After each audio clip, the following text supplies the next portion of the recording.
Hello friends, नमस्कार। मैं अभिषेक कुशवाहा, आपका मोमेंटम मेंटर।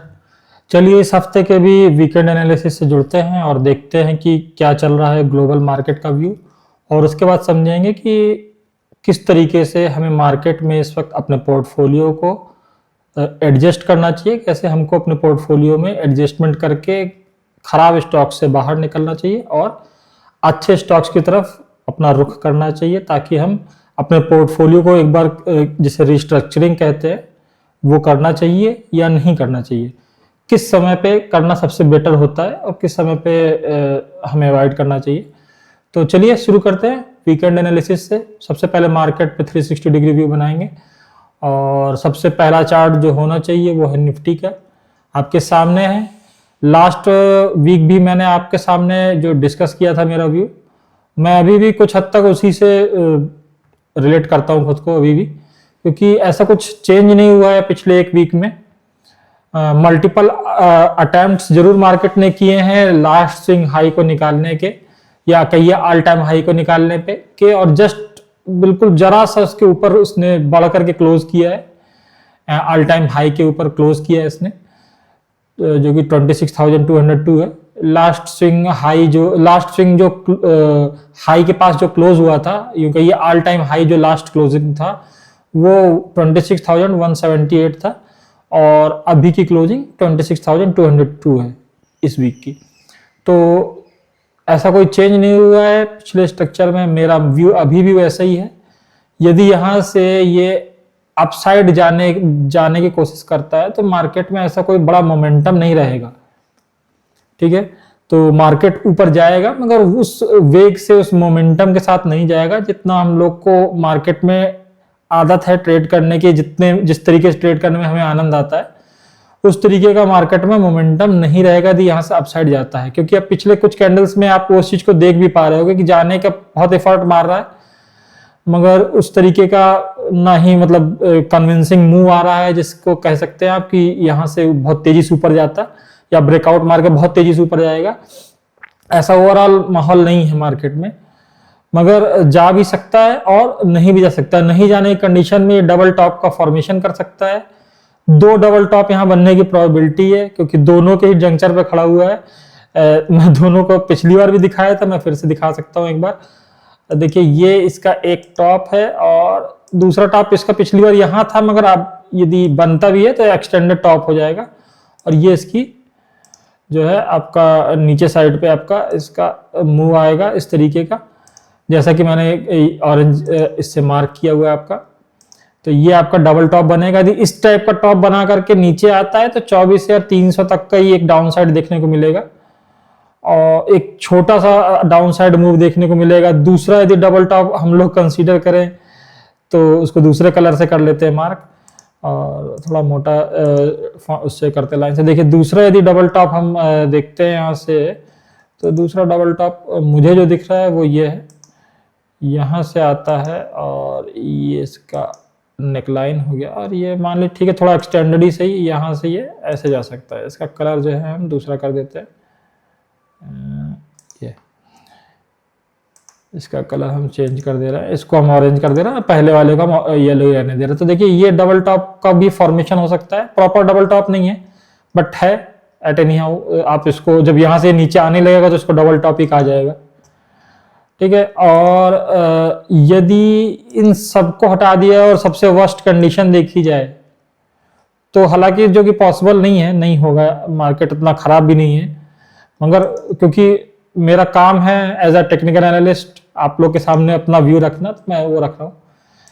यदि अगला डबल टॉप बनता है जो कि बहुत सबसे वर्स्ट कंडीशन है तो ये होगा वो डबल टॉप, और यदि इसकी नीचे का टारगेट देखा जाए तो बहुत ही नीचे आएगा। ऐसा भी खराब माहौल नहीं है मार्केट में, बस ये मेरा पर्सनल व्यू है। और ये इसका यदि नेकलाइन यहाँ पे होती है तो यहाँ से आपको बहुत नीचे तक के टारगेट देखने को मिल सकते हैं, जो कि 17-18 हज़ार तक के हो सकते हैं। मगर मैं ऐसा कह नहीं रहा हूँ, होने के बाद तो सब कहते हैं, मगर मेरा व्यू है डबल टॉप जैसी परिस्थिति में है मार्केट, डबल टॉप नहीं बनाएगा तो ऊपर जाएगा, जो कि फिर उसके बाद आप इसी को कुछ ऐसा करके और यहाँ से आप इसको ऐसे कर दिए, ये ऊपर चला जाएगा भाई, ऐसा भी हो सकता है ना, और ऐसा नहीं भी हो सकता है। तो मार्केट, पूरा मार्केट ऐसी जगह खड़ा है जहां पे एक्चुअली पूरा मार्केट कंफ्यूज है, इसी चीज को लेकर के कंफ्यूज है कि क्या एग्जैक्टली यहां से इसको ऊपर जाना चाहिए या यहां से इसको करेक्ट करना चाहिए, क्योंकि ना तो उस तरीके का मार्केट में मोमेंटम है। आप यदि ईयरली उस पर जाकर आरएसआई देखिए तो ईयरली का आरएसआई आप देखेंगे तो बहुत हाई है इस वक्त, ठीक है। ये ऐसा भी जा सकता है, मगर यहां से यदि ऊपर जाएगा तो अनटिल एक वैल्यूएशन अब जनरेट नहीं होगी, मार्केट में मोमेंटम नहीं रहेगा। भले ही यहां से 28,000 जाता है, 30,000 जाता है, समय बहुत लेने वाला है, क्योंकि जिस तरीके का मूव फिर आप अब तक यदि इसको थोड़ा सा और छोटा किया जाए, इसको आप ऐसे करके देखिए यदि, तो जिस तरीके का मूव यहां से यहां तक आपको देखने को मिला है ना, यहाँ पे देखिए कितना 1 साल से ऊपर हो गया रुके हुए रेंज में, और फिर उतना कन्विंसिंग मूव नहीं आएगा अनटिल जब तक एक प्रॉपर वैल्यूएशन नहीं जनरेट होती मार्केट में, तो आपको नहीं देगा। यदि मैं एक आरएसआई भी लगा के आपको दिखाना चाहूँ तो देखिए मैं आपको आरएसआई दिखाता हूँ, नॉर्मल आरएसआई मैं यहाँ पे लगा रहा हूँ और आप उसकी वैल्यू देखिए। अभी वीकली में आरएसआई की वैल्यू तो 64 है, मैं इसको ईयरली में यदि कन्वर्ट करूंगा या मंथली में भी आप कन्वर्ट करके देखिए तो भी आरएसआई की वैल्यू देखिए 67 है, और अभी उस तरीके का नहीं हुआ, मगर हाँ ये रहा आपका 1 ईयर का, एक सेकंड, 12 मंथ का, ये आपका 1 ईयर का हो गया। और 1 ईयर में देखिए इस वक्त जो है आपका 91 पे चल रहा है, मतलब बहुत ही ज्यादा ये हाई है आरएसआई की वैल्यू। हालांकि ईयरली में देखना इतना लॉजिकल नहीं है, मगर उस तरीके से मार्केट बाकी सब मार्केट की अपेक्षा बहुत ज्यादा बुलिश है।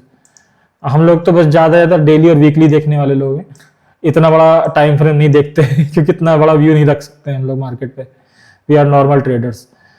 चलिए ये हो गया, तो ये मेरा व्यू है जो कि पहले की तरह ही ऑलमोस्ट न्यूट्रल की जैसा ही है। थोड़ा सा बियरिश हूं, माइंडसेट लेकर के कर रहा हूं ताकि मैं गलत ना हो जाऊं। यदि मैं बुलिश हो जाऊंगा और वहां से करेक्ट करेगा तो मुझे ज्यादा दिक्कत हो सकती है, मगर यदि बियरिश व्यू माइंड में रख करके मैं बुलिश होकर ट्रेड करता हूं तो मेरे गलत होने की प्रोबेबिलिटी कम हो जाएगी, ऐसा मेरा मानना है। चलिए ये हो गया निफ्टी, इसको नीचे गिरने नहीं दे रहे हैं। ऐसे 2 इंडेक्स हैं, जो कि पहला है आपका बैंक निफ्टी, ठीक है।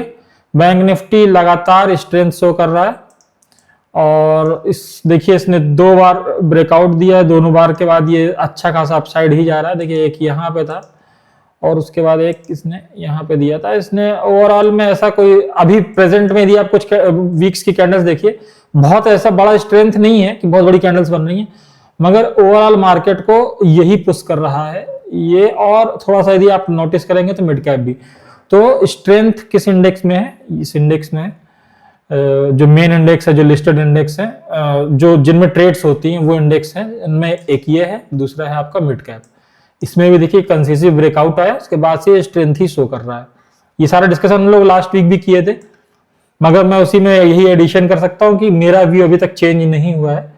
सिर्फ मैं बियरिश यदि देख भी रहा हूं तो मेरा बियरिश देखने के पीछे का रीजन ये है कि यदि यहां से मोमेंटम अपसाइड आता है तो मैं बियरिश माइंडसेट से तो बैठा हूं, मगर एक व्यू मेरा नेगेटिव साइड को भी लेकर के है, मैं वहां पे भी लेकर के थोड़ा सा चिंतित। यदि मैं इस तरीके से सोचता हूं तो यदि मार्केट गिरने लगता है किसी कंडीशन में तो मेरे गलत होने की प्रोबेबिलिटी या मेरे को अपने ट्रेड्स कट करने में ज्यादा दिक्कत नहीं होगी, ठीक है। ये हो गया निफ्टी आपने देख लिया, बैंक निफ्टी आपने देख लिया, और ये निफ्टी मिड कैप देख लिया। निफ्टी मिड कैप और बैंक निफ्टी पुश कर रहे हैं मार्केट को, बाकी कौन इसको चढ़ने नहीं दे रहा है। देखिए 2 इंडेक्स हैं, एक है स्मॉल कैप, जिसमें अभी भी देखिए लास्ट वीक के बाद भी इस वीक भी कोई ऐसा स्ट्रेंथ नहीं आया है, वीकनेस ही है मार्केट में स्मॉल कैप इंडेक्स में।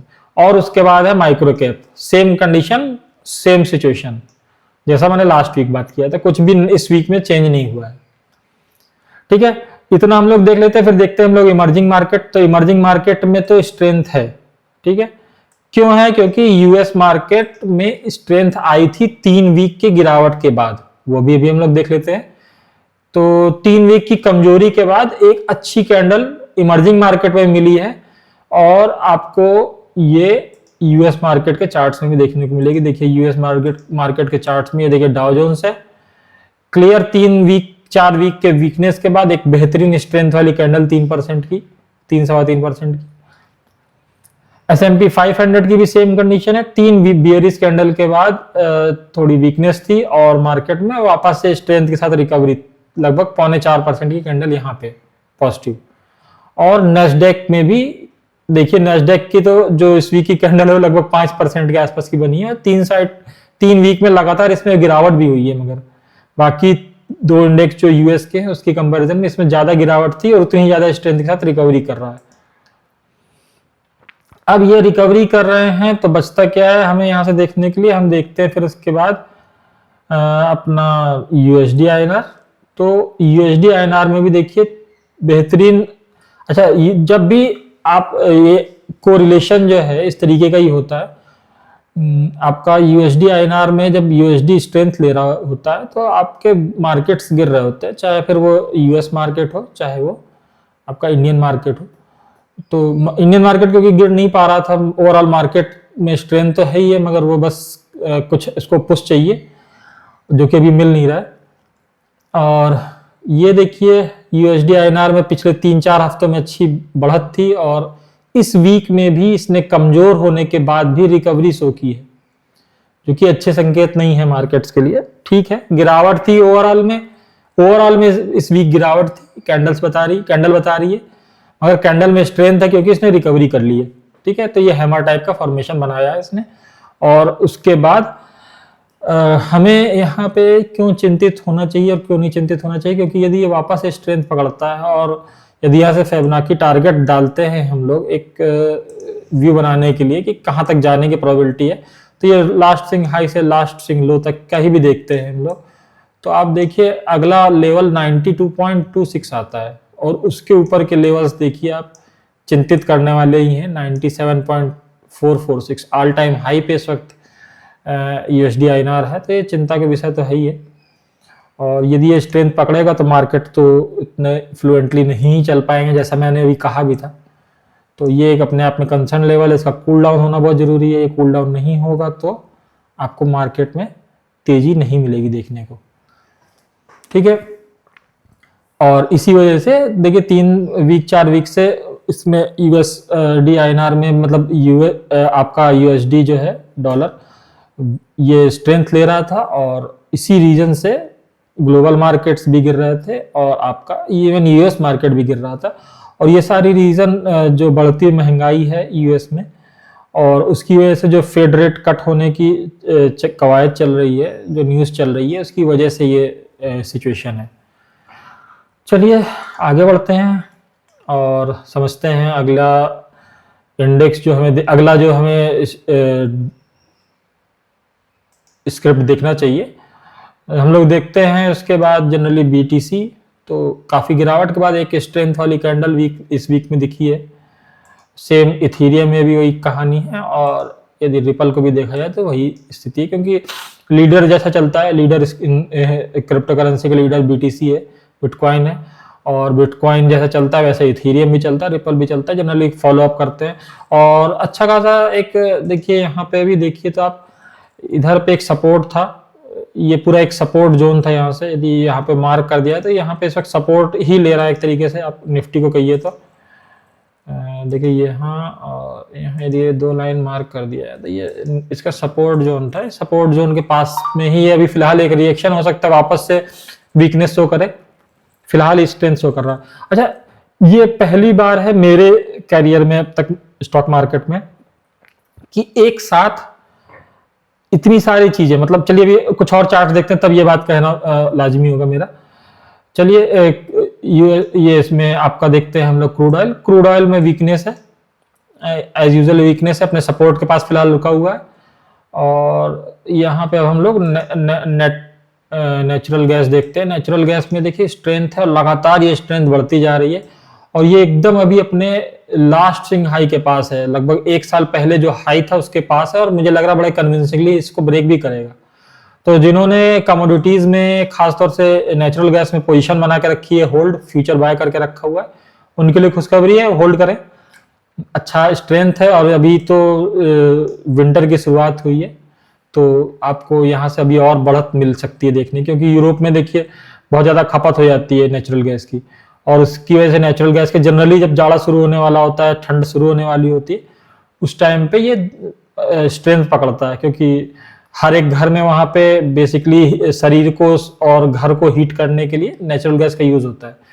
चलिए, ये हो गया आपका। अब चलते हैं हम लोग गोल्ड और सिल्वर। इंटरेस्टिंग चार्ट्स हैं। इंटरेस्टिंग चार्ट्स किस सेंस में है, देखिए जो वीकनेस आई थी, ये मैंने MCX का चार्ट खोला है ताकि आपको इंडियन मार्केट से रिलेट कर पाऊँ इसके लिए। लगभग 132 के आसपास का, 1,32,000 के आसपास का जो है हाई मार के इसने एक लो बनाया था 1,17,000 का, और अब वापस से इसने पिछले 4 वीक में एक कहिए तो स्ट्रेंथ इसने एक बेस बनाने की कोशिश की। पिछले 2 वीक में उसने बेस बनाया, उसके बाद 2 वीक में इसने कोशिश की अपसाइड जाने की, और इस वीक इसने बेहतरीन 2-2.25% की कैंडल बना करके रिकवरी जैसा कुछ माहौल क्रिएट किया है। और यदि ये रिकवरी होती है तो यहां से आपको फिर से एक बड़ा या ऑल टाइम हाई क्लोजिंग देखने को, ऑल टाइम हाई पे क्लोजिंग करते हुए दिख सकता है गोल्ड।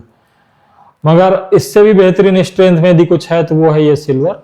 चलिए इसको देखिए, बेहतरीन 11%, 11.5% के आसपास की क्लोजिंग दी है।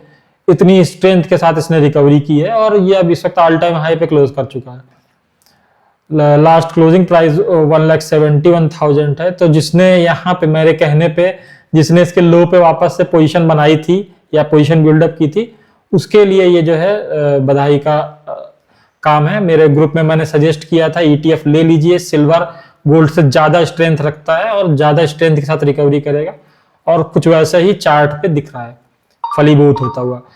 तो अब मैं उस बात को कंटिन्यू करता हूं कि पहली बार ऐसा है कि कमोडिटी, चलिए यूएस मार्केट और इंडियन मार्केट में तो कोरिलेशन है, पॉजिटिव कोरिलेशन है, वो दोनों लगभग यूएस मार्केट चलता है तो अपने आसपास के जितने भी इमर्जिंग मार्केट्स हैं साथ लेके चलता है। कुछ समय बीच में कोरिलेशन गड़बड़ाया था, मगर वापस से उसने कोरिलेशन एक जैसा हो गया फिर से। और पहली बार है कि कमोडिटीज भी साथ में चल रही हैं और मार्केट भी साथ में चल रहे हैं। जैसे जनरली ऐसा होता नहीं है कि प्रीसियस मेटल भी साथ में चल रहा हो और आपका नेचुरल गैस भी, मतलब जितनी भी कमोडिटीज हैं, आप मेटल्स में भी जाके देखिए स्ट्रेंथ दिख रही है, मेटल इंडेक्स यदि आप जाके देखेंगे वहां भी स्ट्रेंथ दिख रही है। तो ऐसा रेयर होता है, और हम लोग साक्षी हैं इस वक्त इस मार्केट में, इस चीज को देख पा रहे हैं। तो जब तक दिख रहा है तब तक एंजॉय करिए, ट्रेड करिए, प्रॉफिट गेन करिए, और जब ये कोरिलेशन वापस से पुराने जैसा सेटल होगा तब का तब देखा जाएगा।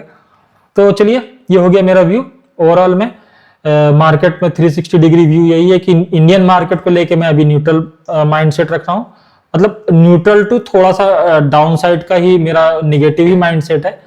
और ऐसा सिर्फ इसलिए है कि यहाँ से स्ट्रेंथ लेने के लिए थोड़ी सी स्ट्रगल करनी पड़ेगी मार्केट को, ऐसा मैं मानता हूँ। या तो थोड़ा सा एक करेक्शन आता है तो स्ट्रेंथ मिलेगी मार्केट को वापस से, ताकि वैल्यूएशन जनरेट होगी इस वजह से, और नहीं तो यहाँ से यदि अपसाइड जाता भी है तो वो पूरे मार्केट को साथ में लेकर के नहीं चल पाएगा, और उस तरीके का फिर पूरे मार्केट में एक जैसा स्ट्रेंथ नहीं दिखेगा। लाइक अभी भी आप लोग ये चीज महसूस कर रहे होंगे कि निफ्टी तो एक बार को फिर भी नया हाइज की तरफ जा रहा है और आपका पोर्टफोलियो अभी भी डाउन साइड को ही जा रहा है। और आज का एक छोटा सा टॉपिक भी यही है डिस्कशन का कि हमें क्या करना चाहिए। देखिए, मार्केट एक ऐसे जंक्चर पे खड़ा हुआ है कि यदि यहां से हम लोग इस चीज को ध्यान रखें कि हम अपने पोर्टफोलियो में एक बार वापस से नजर मारें कि क्या नहीं चल रहा है और क्या चल रहा है, ठीक है। ऐसा इसलिए कह रहा हूं क्योंकि पोर्टफोलियो में देखिए, आप ना भी चाहें तो भी ट्रेड करते करते गंदगी जुड़ जाती है। गंदगी का मतलब यहाँ पे जंक मटेरियल कहता हूँ जिसे मैं, ये जंक मटेरियल इसलिए जुड़ जाता है क्योंकि हम लोग कई बार ऐसा होता है कि कई स्टॉक्स बाय कर लेते हैं और फिर चाहे मार्केट की सिचुएशन नहीं समझ पाते हैं या एक बायस होता है कि ठीक है थोड़ा सा लॉस हुआ है वापस से रिकवर कर जाएगा, और उस वजह से हम होल्ड करते रहते हैं। तो एक जुटते स्टॉक्स, काफी सारे खराब स्टॉक्स जिनमें हमने शायद ट्रेडिंग के लिए पोजीशन ली थी मगर अब वो गिर गया था और हमने उसमें लॉस नहीं बुक किया, वो अब आपके पोर्टफोलियो का हिस्सा बन गए हैं। और ऐसे करके बहुत सारे स्टॉक्स जो ट्रेडिंग पर्पस से हम लोग कैसे भी स्टॉक्स उठा लेते हैं ना, तो यदि वैसे स्टॉक्स भी हम उठा लिए हैं और उसके बाद हमको लग रहा है कि यहाँ से हमको इनको ट्रेड करना चाहिए या हमको इसमें से कट करना चाहिए, क्योंकि लॉस तो हमारा बड़ा हो गया है। हम लोग लॉस नहीं कट करते हैं, फिर वो जनरली ये होता है क्या है कि चलो अभी नहीं, कभी तो रिकवरी हो जाएगी, हम तब निकल जाएंगे। तो उस माइंडसेट से जितने भी स्टॉक्स अभी आपने जोड़ के रखे हुए हैं उनकी सफाई का समय आ रहा है। क्यों आ रहा है वो भी बताता हूं कि देखिए, मार्केट यदि यहाँ से रिकवर करता है तो जब मार्केट गलती से मोमेंटम पकड़ लेगा, यदि नीचे साइड रिकवरी नहीं करने जाता और उसके बाद यहीं से ही मोमेंटम पकड़ लेता है, मैं गलत हो जाता हूं पूरी तरीके से, उस केस में भी और उस केस के अलावा भी यदि मार्केट यहाँ से बुलिश होता है तो ऐसा नहीं होगा कि सारे स्टॉक्स गिरते ही रहेंगे। बाकी सेंटिमेंट ही जब पॉजिटिव डेवलप हो जाएगा तो मार्केट चलने लगेगा, स्टॉक्स भी चलेंगे ही चलेंगे। तो वो जो खराब स्टॉक्स है, जहां आपने जिसको खराब मटेरियल को पकड़ के रख लिया था अपने पोर्टफोलियो में, ये उन स्टॉक्स में भी एक ऐसा मूव जरूर मिलेगा जहां पे आपको लगेगा कि अब मुझे निकल जाना चाहिए। और उस पोजीशन में यदि आप निकलते हैं तो आप ओवरऑल में अपने पोर्टफोलियो का रीवैल्यूएशन कर पाओगे, रिकंस्ट्रक्शन कर पाओगे, उन स्टॉक्स में से निकलोगे, पैसा आएगा हाथ में। नए स्टॉक्स को ढूंढ करके रखिए, क्योंकि यदि यहां से एक अपसाइड मूव आता है तो आपको यहां से अपनी अच्छे स्टॉक्स में पोजीशन बिल्डअप करनी है। कभी इसके बारे में डिस्कस करेंगे कि वो अच्छे स्टॉक्स कैसे हो सकते हैं, कौन से हो सकते हैं। लास्ट वेबिनार में, लास्ट जो आपके वीकेंड एनालिसिस में हमने ये चीज समझा भी था कि कौन से स्ट्रॉन्ग स्टॉक्स हैं अभी मार्केट में, गिरते हुए मार्केट में भी या रुके हुए मार्केट में भी। तो देखिए, जो अच्छे हैं वो मार्केट में, गिरते हुए मार्केट में भी खुद को रोक लेते हैं किसी एक रेंज में, और जो अच्छे मजबूत स्टॉक्स होते हैं वो गिरने के बाद भी मार्केट में चलते ही रहते हैं। और जिनमें लगता है कि ओवर वैल्यूएशन हो गया तो उनमें थोड़ा सा करेक्शन भी आता है। तो अभी क्या है, अभी के लिए सिर्फ इतना सा अपने माइंड में रखिए कि पोर्टफोलियो में जो स्टॉक्स अच्छा खासा माइनस कर चुके हैं और फंडामेंटल सही हैं, उनमें आप थोड़ा सा अभी यदि, क्योंकि अभी तक होल्ड किया और यदि यहां से मार्केट बुलिश मूव लेता है तो आप उसको उस पोजीशन तक लाइए जहां तक आपका लॉस बियरेबल हो जाए, उसमें से निकलिए। यदि वो नहीं मूव कर रहे हैं तब भी उनमें से निकल करके अपने को उन स्टॉक्स में स्विच करिए जहां पे मोमेंटम डेवलप हो रहा है या मोमेंटम आ चुका है, क्योंकि और अपना रिस्क रिवार्ड मैनेज करिए। और देखिए, हमेशा से एक चीज अपने माइंड में रखिए, यदि आप ये नहीं करेंगे, सही टाइम पे स्टॉक से एग्जिट नहीं करेंगे, तो आपको कभी भी कोई भी आपके पोर्टफोलियो को डाउन होने से नहीं रोक पाएगा। तो माइंडसेट बहुत जरूरी है, एक सेटअप होना चाहिए, आपके पास एक प्रॉपर सेटअप होना चाहिए। उस सेटअप के अकॉर्डिंग आपको अपनी exit, entry, risk reward, money management सब कुछ डिफाइन करके रखना चाहिए। जब आपका सब कुछ डिफाइन होता है तो आपसे गलती होने की पॉसिबिलिटी बहुत कम हो जाती है। आप सही टाइम पे सही स्टॉक से बाहर निकल जाते हैं। गलत स्टॉक में आप एंट्री ही बहुत कम समय तक के लिए रहेंगे। देखिए, मैं एक मोमेंटम ट्रेडर हूं, मोमेंटम इन्वेस्टर हूं। मेरे को जब तक स्टॉक में मोमेंटम रहता है मैं रुकता हूं, मोमेंटम नहीं रहता है मैं निकल जाता हूं। मेरा खुद का डिफाइन सेटअप है, एमएसआई सेटअप। मैं उसके अकॉर्डिंग मोमेंटम देखता हूं, मुझे मोमेंटम खत्म होता दिखता है, चाहे कितना भी बेहतरीन फंडामेंटल स्टॉक हो, चाहे उसमें कुछ भी XYZ अच्छाई दिख रही हो, मैं निकल जाऊंगा। मुझे किसी स्टॉक से प्रेम नहीं करना है। मार्केट में आप भी आए हैं पैसा बनाने के लिए, मैं भी मार्केट में आया हूं पैसा बनाने के लिए।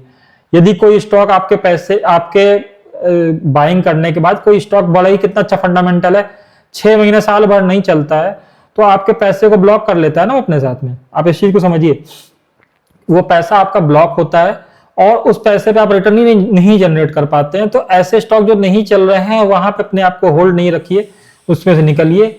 जो स्टॉक्स चलना शुरू कर रहे हैं वहां पे अपनी पोजीशन बनाए ताकि वहां पे अच्छे रिस्क रिवार्ड के साथ आप एंटर कर सकें, या जो चल रहे हैं वहां पे भी यदि आप एंटर करते हैं तो एक प्रॉपर एसएल के साथ चाहिए और ट्रेड करिए, पैसा बनाइए। क्योंकि पैसा डाल करके मार्केट में आप किसके ऊपर एहसान करेंगे, आपका पैसा ही फंसा रहेगा, उस पर पैसा जनरेट ही नहीं होगा, तो वो ओवरऑल में आपका ही लॉस है।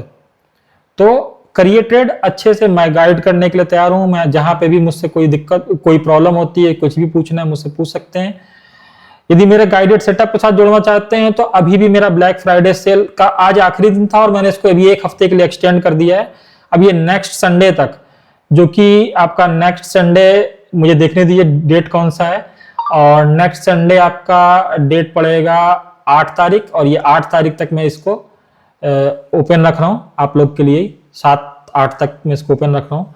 और मेरा ब्लैक फ्राइडे सेल ऑफर है, इसमें मैंने अपने सब्सक्रिप्शन प्राइस को, एनुअल सब्सक्रिप्शन प्राइस को 1/3 से भी कम कर दिया है। 5000 में आप इसका एनुअल सब्सक्रिप्शन ले सकते हैं MSI सेटअप का। गाइडेड सेटअप है, आपको एंट्री एग्जिट से लेके, देखिए जैसे कि मैं आपको एक एग्जांपल के लिए दिखा देता हूँ कि यही सिल्वर था और देखिए इसमें एंट्री कहाँ आई थी, मैं वो भी दिखाता हूँ। और इस तरीके से आपको बताना ही नहीं है, मुझे कुछ बोलना ही नहीं पड़ेगा, सेटअप बोलेगा कि कब निकलना है, कब आपके पास क्वांटिटी कम कर लेनी चाहिए। ये देखिए आपके इस सेटअप में, ये मेरा MSI सेटअप है और इसमें देखिए बाइंग सिग्नल आई थी इस जगह पे जहां पे कोई सोच नहीं सकता था। 91,900 के समथिंग बाई सिग्नल आया था और वहां से बेहतरीन 1,71,000 पे है। अब कमोडिटी में जो इतना बेहतरीन दे सकता है बाइंग सिग्नल और ऑलमोस्ट 87% का रिटर्न है, मैं क्या कहूं। कमोडिटीज में तो लोग करोड़ों बना ले जाते हैं तो देखिए ये बाइंग सिग्नल है। बीच बीच में इसमें अलर्ट सिग्नल आते हैं जो कि आपको बताते हैं कि ये वो जोन है। ये देखिए, क्योंकि जो ग्रीन जोन है ये मोमेंटम जोन होता है, ये ऑरेंज जोन जो होता है ये आपका मोमेंटम फेडअप जोन होता है। जब भी एक बार मोमेंटम डेवलप होता है और मोमेंटम किसी रीजन से डाउन हो जाता है, फेडअप हो जाता है, तो आपका ये येलो ऑरेंज कलर का जोन डेवलप हो जाता है और वापस से जैसे मोमेंटम फिर से आता है, मोमेंटम जोन डेवलप होता है और आप इसमें क्वांटिटी बढ़ा सकते हो। जैसे ये अलर्ट जोन आता है, यहाँ पे क्वांटिटी कम कर सकते हो और वापस से देखिए एक बेहतरीन यहाँ से यहाँ तक का एक upside move, momentum zone develop हुआ और ये अपसाइड मूव।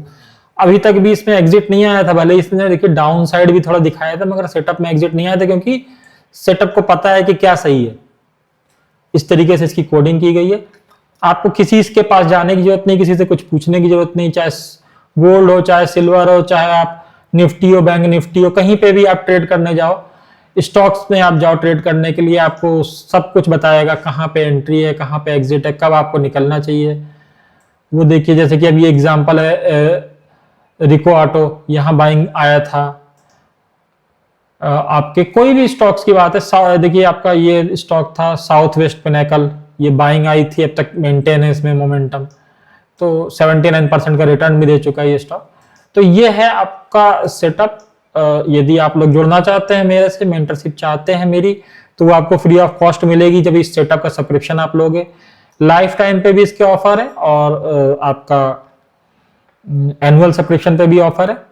मैं अभी अपना कॉन्टेक्ट डिटेल्स शेयर कर दूंगा इसके, आप इस वीडियो के डिटेल्स में जाके ढूंढ लीजिएगा। जुड़ना चाहते हैं तो इस ऑफर के साथ फायदा उठाइए, सेटअप के साथ जुड़िए और एक प्रॉपर गाइडेंस मेरी आपको शायद जरूरत भी ना पड़े, सेटअप ही इतना आपको अच्छा बेहतर तरीके से गाइड कर देगा। तो चलिए जुड़िए, और नहीं भी जुड़ना है तो मैं हूं ही, वीकेंड्स पे आपके साथ जुड़ता रहूंगा इस तरीके से खुद भी। Thank you and have a nice day.